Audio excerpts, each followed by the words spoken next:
대성교회 성도 여러분, 2020년 후반기 성경연구원 바울서신 배경연구 강의를 맡은 최진수 목사라고 합니다. 이번에 저와 함께 8주간 바울서신을 함께 보게 될 텐데요. 이번 강의에서는 특별히 바울서신을 단순한 교리서로 보지 않고 상황서신으로 보는 시간을 가져보려고 합니다. 우리가 이 바울서신을 상황서신으로 이해할 때 우리가 분명히 이곳에서 얼마나 이 바울서신이 실제적이고 교회에 얼마나 적용적인지 우리가 경험하게 될 줄 믿습니다. 이러한 8주간의 귀한 경험들을 많은 성도님들과 함께 즐거운 마음으로 가져보기를 소망합니다. 첫 번째 시간으로 우리가 바울서신을 왜 상황서신으로 읽어야 하는지 상황서신으로서 바울서신을 한번 고민해 보고자 합니다.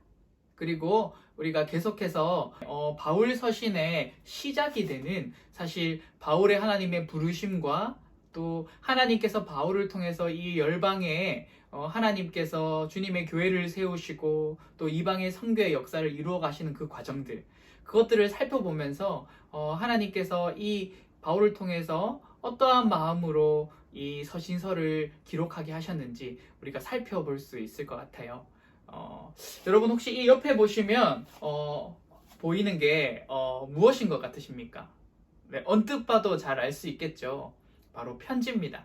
우리가 지금은 편지를 잘 쓰지 않지만 예전에는 어떤 일이 있을 때 막 편지를 써서 서로 주고받기도 했던 것 같아요. 안부를 묻기도 하고 또 어떤 특별한 일이 있어서 막 그것들을 편지로 쓰기도 하고요.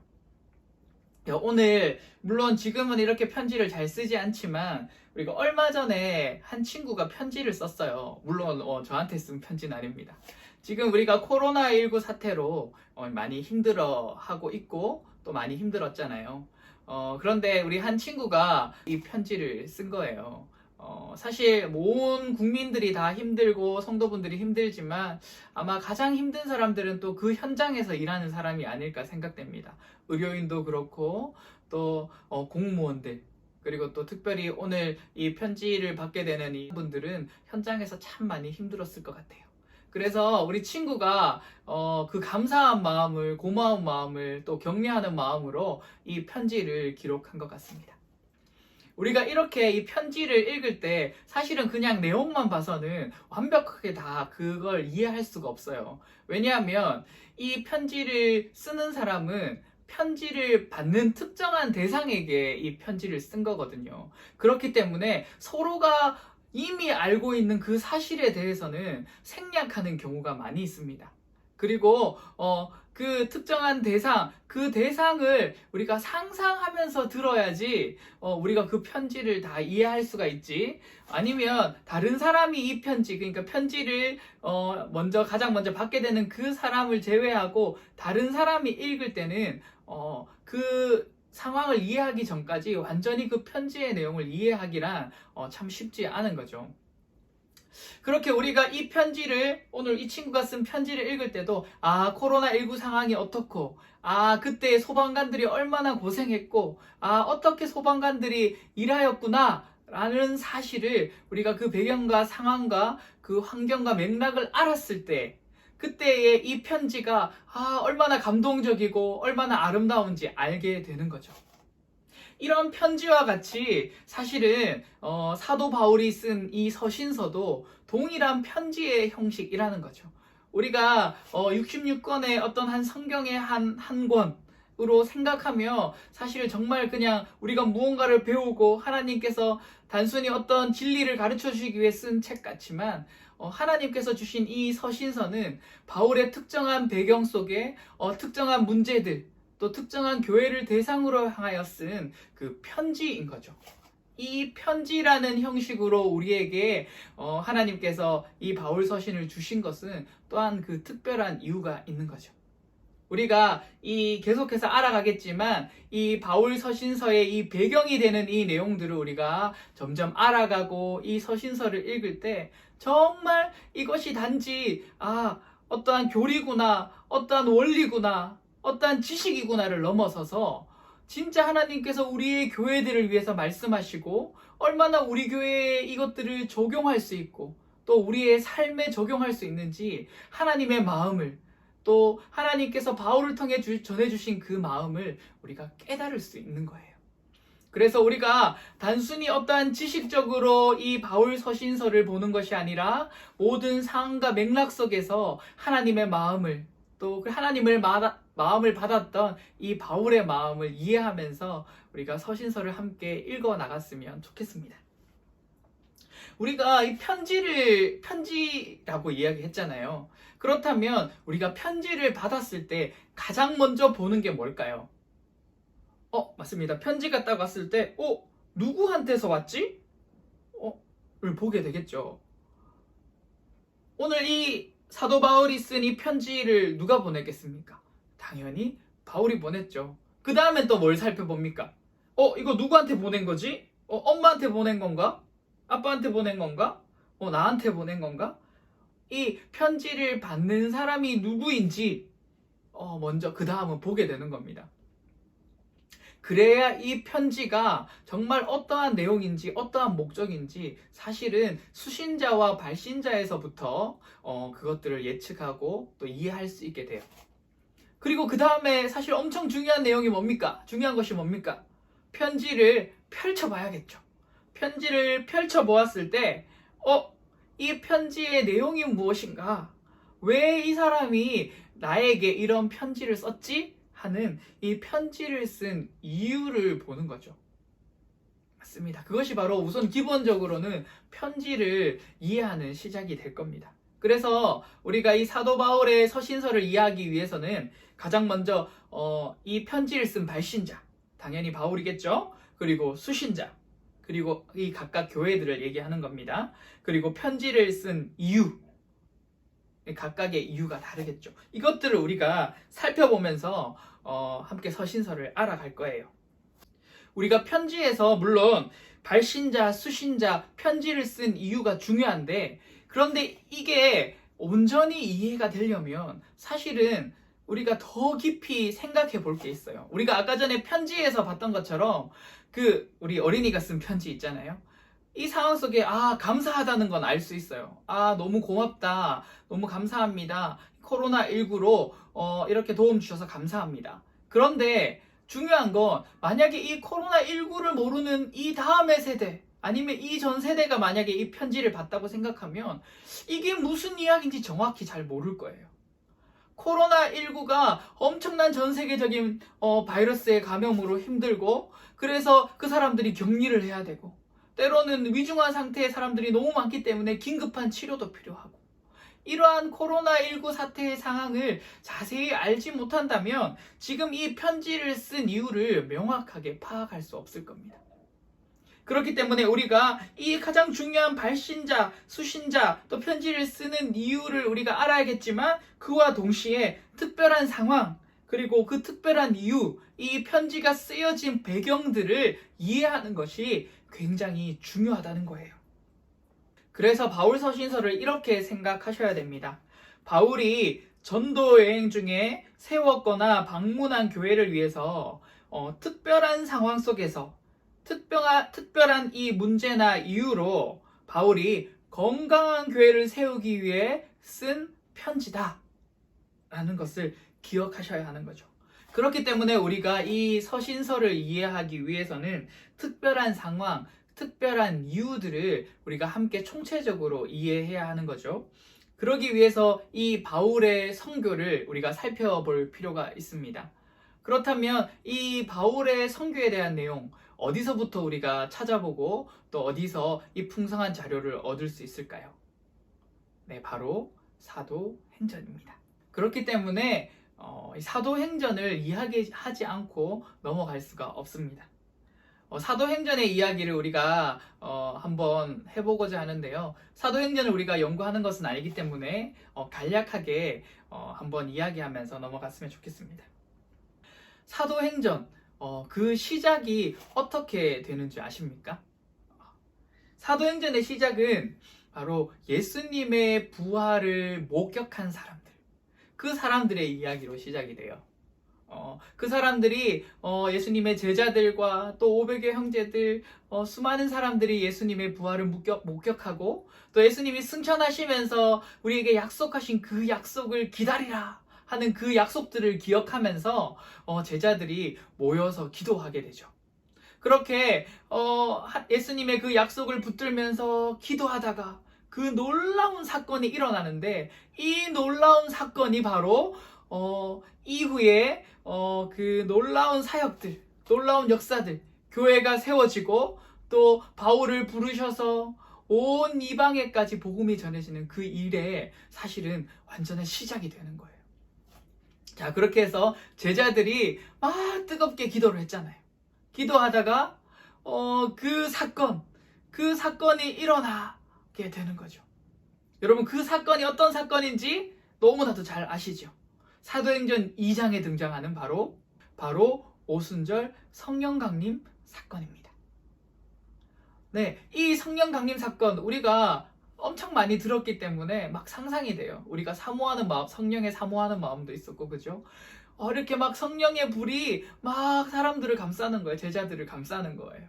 그리고 단지 그것뿐만 아니라 막 사람들이 이제는 그 성령의 감동을 받은, 성령의 역사하심을 경험한 이 사람들이 나와서 막 방언을 하는 거죠. 막 그 방언을 하는데 사람들이 놀랍니다. 왜냐하면 이 사람들은 그 방언을 배운 적이 없거든요. 사실 여기서 방언 하면 우리가 막 사투리 이렇게 생각할 수 있지만, 사실은 지금 이때의 이 방언은 거의 다른 나라 말과 같은 거예요. 배우지 않으면 할 수가 없는 겁니다. 그러니까 사람들이 막 놀라는 거예요. 그래서 어떤 교단에는 성령을 경험한 사람, 성령을 받은 사람의 증거로 방언을 이야기하는 그런 교파도 있습니다. 사실은 그게 중요한 게 아니죠. 정말 중요한 게 뭐냐면 이 방언을 통해서 무엇을 이야기했느냐 하는 거예요.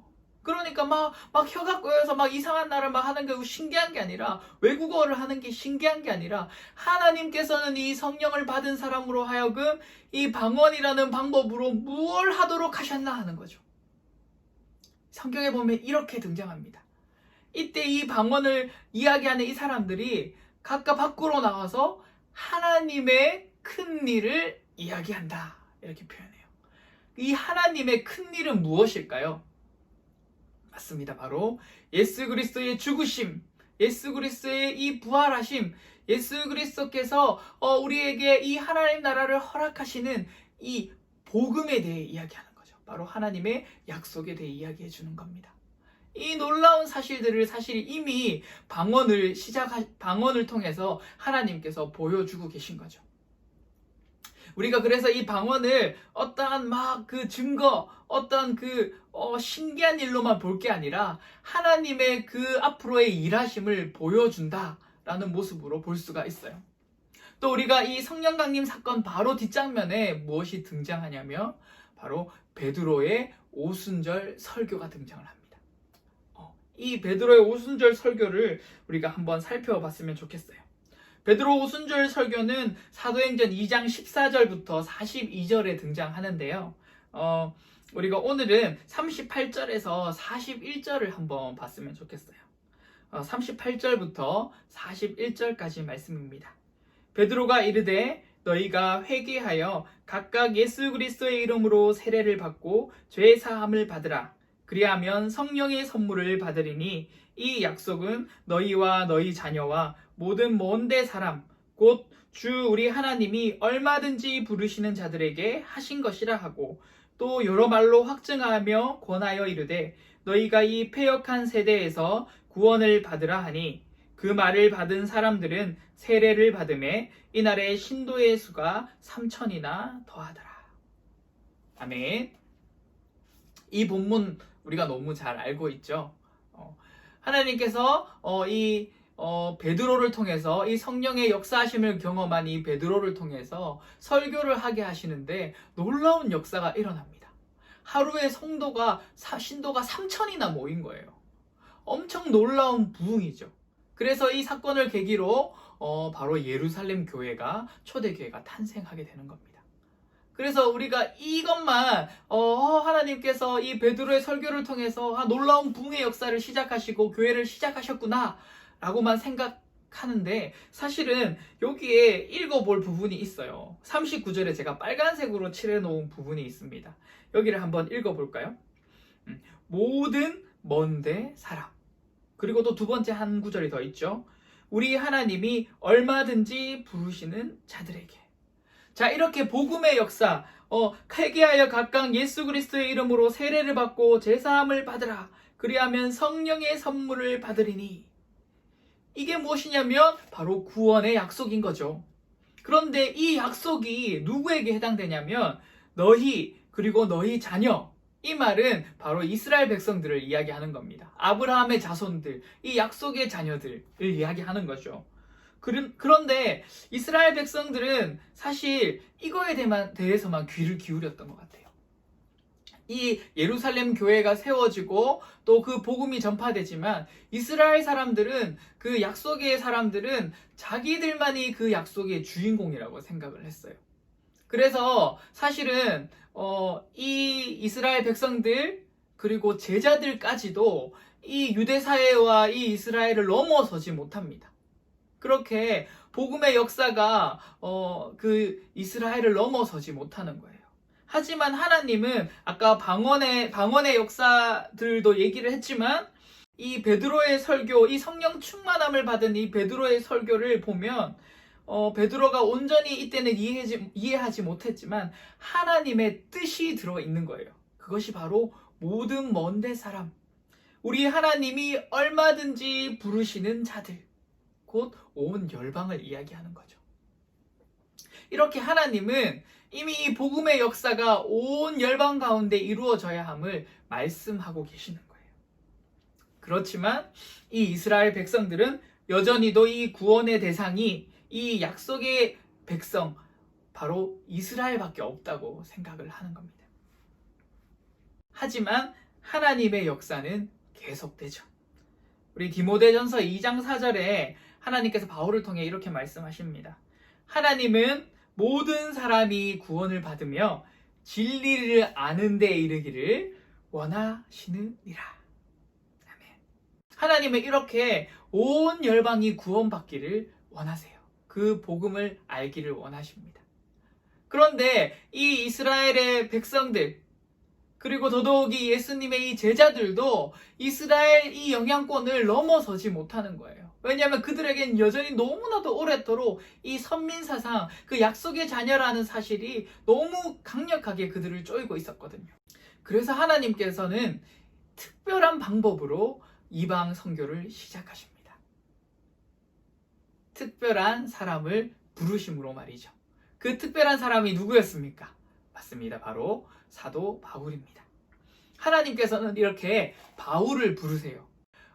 하나님께서 이 사도 바울을 부르시는 장면을 여러분들은 다 알고 계실 거예요. 바울이 어떤 사람이었냐며 유대인 중에 유대인이었어요. 바리새파 유대인. 얼마나 그 율법을 잘 지키고 또 열정적으로 그 유대인의 신앙생활을 했는지 모릅니다.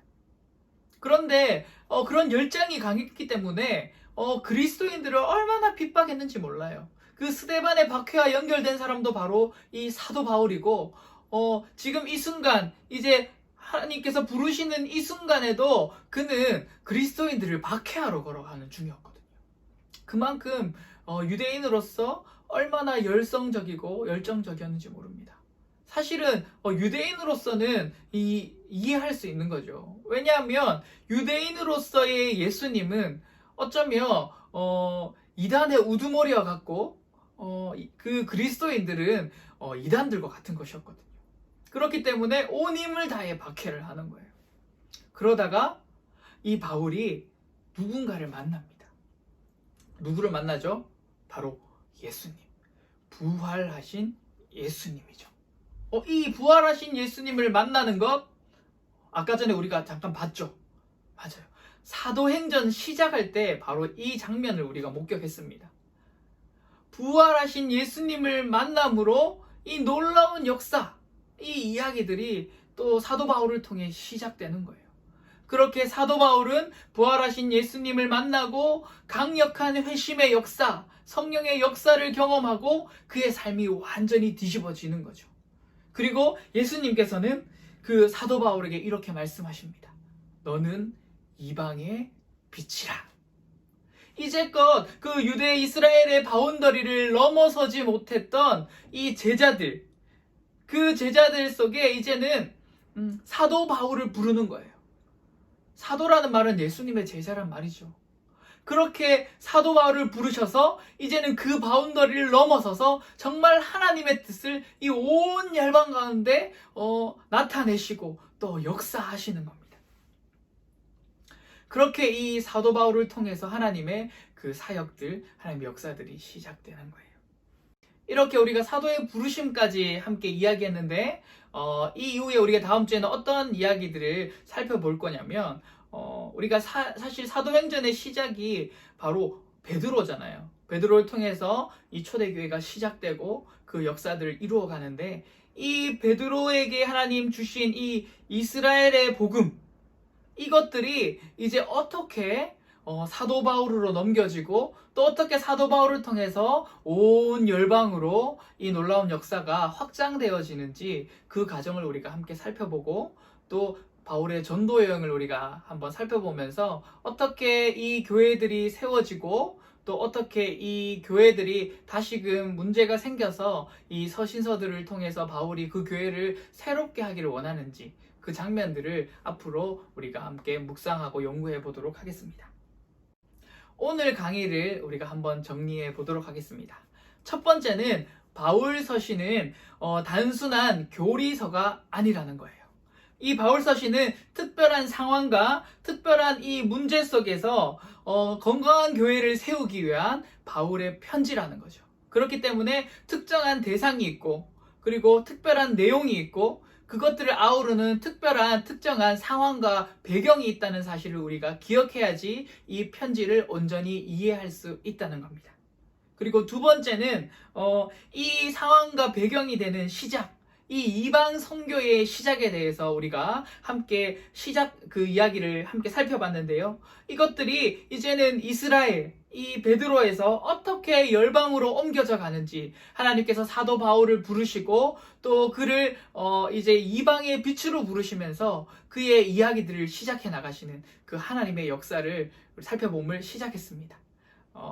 그래서 여러분들이 우리 이 강의를 통해서 생각을 전환하셔서 사도 바울의 이 바울 서신을 교리서를 넘어서 하나님이 온 교회들에게 특정한 상황 속에서 각각에게 주신 하나님의 마음 그리고 그 편지라는 사실을 여러분들이 기억하시면서 이 강의를 돌아보시면 좋을 것 같습니다. 네, 첫 번째 강의는 이것으로 마치고요. 한 주간 여러분들이 8주간의 강의를 들으시면서 미리 서신서들을 한번 읽어보면 좋겠어요. 그러면서 어떤 상황 속에서 이렇게 이야기한 거지? 어떤 상황 속에서 하나님이 바울을 통해 이렇게 말씀하신 거지? 이 교회의 상황은 어떠했던 거지? 왜 이런 문제가 생겼을까?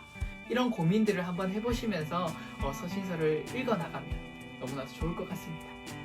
네, 이렇게 우리가 한 주간도 또 다음 주에 강의로 만나 뵐 텐데 한 주간도 이렇게 말씀과 함께 묵상하시며 또 하나님의 뜻을, 하나님의 마음을 더욱더 발견하시는 사랑하는 우리 삼성 성도들 여러분들 되시기를 간절히 소망합니다.